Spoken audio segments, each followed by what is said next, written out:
জামালপুর শহর থেকে শহরে পাথালিয়াতে থেকে নরমনি পর্যন্ত ইজারার টাকাটা নেই আওয়ামী লীগের লোকজন, বালি ব্যবসায়ীদের, তারাই লোক দেখানো জেলা বিএনপি জেলা স্বেচ্ছাসেবক দলের নেতা নাজমুল চাঁদাবাজের বসবাস হবে না। আমাদের এখান থেকে নতুন রাজনীতির সূচনা হবে। দখল করতে যাই নাই, সেদিন আমরা নীরবতা পালন করেছিলাম।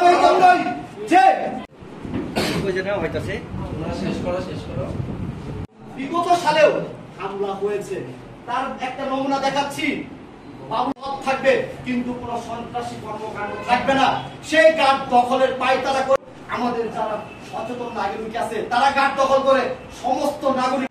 জেলা বিএনপি জেলা স্বেচ্ছাসেবক দলের নেতা নাজমুল হাসান সুহেল, হীরা এবং আরো অনেকেই, রুবেল দেওয়ান এবং আরো অনেকেই এই ইজারা টাকাগুলো আত্মসাৎ করার জন্য শরীয়তপুর কৃষি ব্যাংকে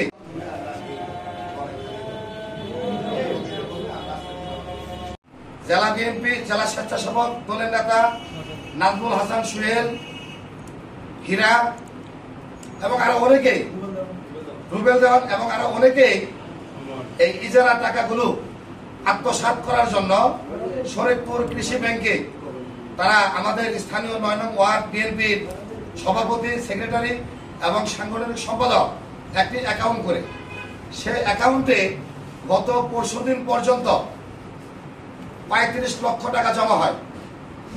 এলাকার এই কথা ছিল এই টাকাগুলো এলাকার মধ্যে যারা দুস্থ অসহায় তাদের মাঝে সমানভাবে বন্টন করে দেওয়া হবে। তারা এই যারা স্বেচ্ছাসেবক দল নেতা এবং স্থানীয় বিএনপির নেতৃবৃন্দ টাকাগুলো আত্মসাৎ করার জন্য অলরেডি তারা একটি সিন্ডিকেট করে ৩৫ লক্ষ টাকা আত্মসাৎ করেছে। এ নিয়ে আজকে এলাকাবাসী আমরা একটি ঘাটে যাই এবং গিয়ে বলি যে এখান থেকে কোনো প্রকার ইজারা সংগ্রহ করা যাবে না। যদি ইজারা সংগ্রহ করতে হয় তাহলে আমাদের যিনি ইজারা দিয়েছেন জেলা প্রশাসকের কার্যালয়ের লোকজন এই ইজারা তুলবেন। তারা আমাদের কথা না শুনে তারা সন্ত্রাস বাহিনী এসে আমাদের উপর অতর্কিতভাবে হামলা করে, তার পরিপ্রেক্ষিতে আমরা এলাকার শান্তিকামী লোকজন, নিরস্ত্র লোকজন, আমরা এই ইজারার টাকা, যে ইজারার টাকাকে কেন্দ্র করে একটি রক্তক্ষয়ী সংঘর্ষের আশঙ্কা হচ্ছে বা আগামীতে হবে, আমরা চাই এই ৯ নং ওয়ার্ড, শুধু ৯ নং ওয়ার্ড না, যদি ইজারা থাকে পাথালিয়াতেও থাকবে, যদি ইজারা থাকে সংক্রান্ত থেকে নরন্দি পর্যন্ত থাকবে। একটি জেলায় কখনো দুই আইন চলতে পারে না। আমরা বলবো আগামীকাল এই সংবাদ সম্মেলনের মাধ্যমে সকলকে জানিয়ে দিতে চাই, এই ইজারার টাকা অচিরেই রাষ্ট্রীয় কোষাগারে সংশ্লিষ্ট কর্তৃপক্ষ জমা রাখবেন, অন্যথায় ইজারা উত্তোলন আমরা বন্ধ করে দিব। তারা যদি কোনো প্রকার বাধা দিতে আসে তাহলে আমরা যদি ইজারা আমাদের অনুরোধে তারা ইজারা উত্তোলন করা বন্ধ না করে আমরা পরবর্তীতে কঠোর আন্দোলনে যাব। এই কথাই আমি বলে দিতে চাই যে আমরা স্থানীয় বিএনপি নেতৃবৃন্দ, স্বেচ্ছাসেবক দলের নেতৃবৃন্দ ইজারার নামে যে ৩৫ লক্ষ টাকা হাতিয়ে নিয়েছে এই টাকাটি অচিরেই সরকারি কোষাগারে জমা হোক। এবং আরেকটি কথা বলতে চাই, আওয়ামী লীগের ৩৫ লক্ষ টাকা শরীয়তপুর অ্যাকাউন্টে এখনো জমা আছে। আমি সকলের উদ্দেশ্যে বলতে চাই, সবার স্বার্থে এই টাকাও সরকারিভাবে ফ্রিজ করা হোক।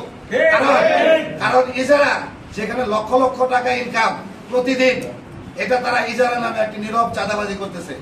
আমরা এই চাঁদাবাজদের বিরুদ্ধে যদি অচিরেই আগামীকালকে থেকে এই ইজারা নামে চাঁদাবাজি বন্ধ না হয় তাহলে আমরা মানববন্ধন সহ ঈদের পরে আমরা রাস্তা অবরোধ দিতে বাধ্য হব। আরেকটা কথা না বললেই নয়, এই আজকে যে স্থানীয় বিএনপির নেতৃবৃন্দ, স্বেচ্ছাসেবক দলের নেতৃবৃন্দ এই ৮-৯ জনের যে সিন্ডিকেট তৈরি করেছে, এটাও আমি বলে দিতে চাই, এই সিন্ডিকেটের কারণে আগামী নির্বাচনে হয়তোবা আমাদের যারা আমরা এখানে দলকে ভালোবেসে যারা আমরা বিএনপির সাথে জড়িত, আমরা চাই অচিরেই এদেরকে দল থেকে বহিষ্কার করা হোক। কাউন্সিলিং এর মাধ্যমে আমরা এখানে ইজারার টাকা রাষ্ট্রীয় কোষাগারে জমা দেওয়া সহ আমরা বিনীতভাবে আপনাদের সাংবাদিকদের মাধ্যমে আবেদন করতেছি। ধন্যবাদ সবাইকে। সুহেলের নেতৃত্বে জামালপুর স্বেচ্ছাসেবক দলের নাজমুল ইসলাম সুহেলের নেতৃত্বে সেই ঘাটে আর কারা কারা ছিল আমি বলি। সেখানে ছিল শামীম মাস্টার, সেখানে ছিল সমর উদ্দিন মোল্লা, সেখানে ছিল সেক্রেটারি আমিনুল, সেখানে ছিল হীরা, সেখানে ছিল রুবেল দেওয়ান, আরো যারা ছিল আমি তাদের নাম সঠিকভাবে জানি না। তারা অতপ্রতভাবে আমাদের উপরে হামলা করে। কিসের জন্য হামলা করে? আমরা কেন এই ইজারার টাকা সরকারি কোষাগারে জমা দিতে বললাম, সেখানে আমাদের অনেক লোক আহত হয়। ইভেন আমার উপরেও অতপ্রতভাবে হামলা করে, সেটা আপনারা ভালো করে জানেন। আমরা 9 নং ওয়ার্ডবাসী শান্তিপ্রিয় বিদায় আমরা এই হামলার কোনো প্রতিবাদ করি নাই। আমরা আইনে বিশ্বাসী, আইনের সুশাসন প্রতিষ্ঠায় আমরা বিশ্বাসী। আমরা চাই আমাদের এই 9 নং ওয়ার্ডের সুশৃঙ্খল সমাজ বিনির্মাণে আমরা কোনো তাদের বিরুদ্ধে প্রতিবাদ করি নাই। তদ্রুপ তাদের সন্ত্রাসীরা কারা কারা আমি প্রতিটা সন্ত্রাসীর নাম উল্লেখ করে দিচ্ছি। সেটা হচ্ছে লাল মিয়া 1 নাম্বার, লাল মিয়ার ছেলের নাম হচ্ছে সাজ্জাদ, 2 নাম্বার হেলাল, 3 নাম্বার হচ্ছে জাহিদ। আপনারা কি চিনছেন নাকি? 3 জন সন্ত্রাসী আমাদেরকে অতপ্রতভাবে হামলা চালায়। তারপরও আমরা তাদেরকে বলেছিলাম যে আপনারা যদি ইজারার টাকা তুলেন, সমস্ত ইজারার টাকা সরকারি কোষাগারে জমা দিতে হবে। তদ্রুপ তারা সমর উদ্দিনের মোল্লার নেতৃত্বে, আমিনুলের নেতৃত্বে, হীরার নেতৃত্বে, রুবেল দেওয়ানের নেতৃত্বে তারা সকলে অবস্থান নেয়। এই জন্য অবস্থান নেই, তারা চাই এই 9 নং ওয়ার্ডে যদি রাজত্ব করতে হয় তারাই রাজত্ব করবে। তার মানে আমরা সেখানে দীর্ঘ পেশিবাদী সরকার যাওয়ার পরে 9 নং ওয়ার্ডে কিছু সন্ত্রাসী বাহিনীরা আমলিগ নিয়োগ করে এই বালুর ইজারা তোলার পাইতারা করছে এবং তুলছে। এদের তোলার পাশাপাশি 9 নং ওয়ার্ডে বলা হয়েছে এটা গরিবের হক, সবার হক, সবার মাঝে আমরা বিলিয়ে দিব। গত 3 দিন আগে 9 নং ওয়ার্ডে 70 লক্ষ টাকা বিএনপির জড়ো হয়েছে, মানে আমলিগ 60%, বিএনপির 40%। যে 60 লক্ষ টাকা 70 লক্ষ টাকা জড়ো হয়েছে, এটা বিএনপির গরিব মানুষের মাঝে বিতরণ করে দিব তাদের কথা ছিল। সেই কথা তারা রাখে নাই। তারা কয়েকজন মুষ্টিময় কয়েকজন তারা এই 70 লক্ষ টাকা গত 3 দিন আগে ভাগাভাগি করে তারা নিছে। এটা আমাদের 9 নং ওয়ার্ডের সাধারণ মানুষ এই কথার প্রতিবাদ করতে গেলে তারা তাদের উপর নির্যাতন চালায়। এবং তার পাশাপাশি আজকে আমার এক ভাই বলে গেল নাই, উনার উপরে পরিকল্পনাভাবে তারা হামলা চালায়।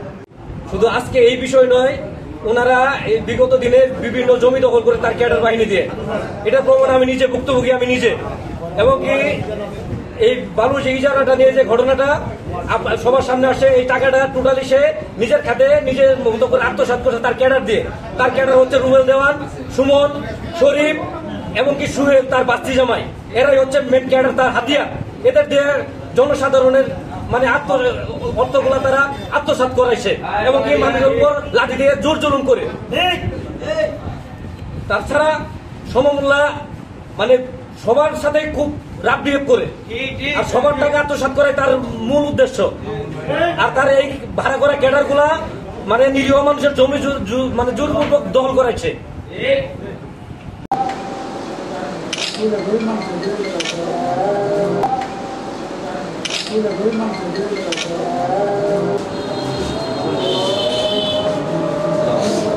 আমরা বিএনপির সাথে জড়িত, আমরা চাই অচিরেই এদেরকে। এটাও আমি বলে দিতে চাই, এই সিন্ডিকেটের কারণে